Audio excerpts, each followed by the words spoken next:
খ্রিস্টান ইতিহাসবিদরা লিখছে যে তারা এমন ভাবে ম্যাসাকার করছে যে রাস্তায় কিছু কিছু জায়গায় পায়ের গোলারি পর্যন্ত মানুষের রক্ত ছিল, আর কিছু কিছু জায়গায় রক্ত ছিল হাঁটু পর্যন্ত, মুসলিমদের রক্ত।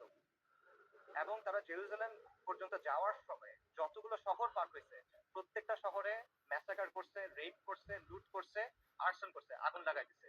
এবং এখানেই শেষ না, তারা ক্যানিবালিজম করছে। ক্যানিবালিজম বুঝছেন? মানুষের মাংস খাওয়া। এটা ঐতিহাসিকভাবে প্রমাণিত। সিরিয়ার উত্তর পশ্চিমে একটা শহর আছে আল নাহরা, নারাতুন নুমান। এই শহরে 1098 সালে খ্রিস্টান হিস্টোরিয়ানদের লেখার মধ্যে আছে যে তারা মুসলিমদের লাশ সিদ্ধ করে খাইছে, বড়দের লাশ, প্রাপ্তবয়স্কদের লাশ এবং শিশুদের লাশ স্পিড রোস্ট করছে। স্পিড রোস্ট মানে বোঝেন? একটা বড় লোহার শিক থাকে, সেই শিকের মধ্যে একটা জন্তুকে এফর ওফর করা হয়, মনে করেন একটা কবুতর বা একটা মুরগি।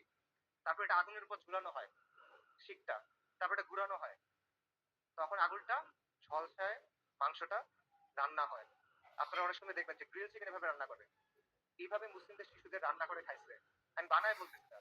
ক্যানিবলস এন্ড ক্রুসেডার্স একাডেমিক পেপার আছে, খুঁজে দেখেন, সেখানে প্রাইমারি সোর্স দেওয়া আছে, 12টা খ্রিস্টান সোর্স থেকে এটা প্রমাণিত।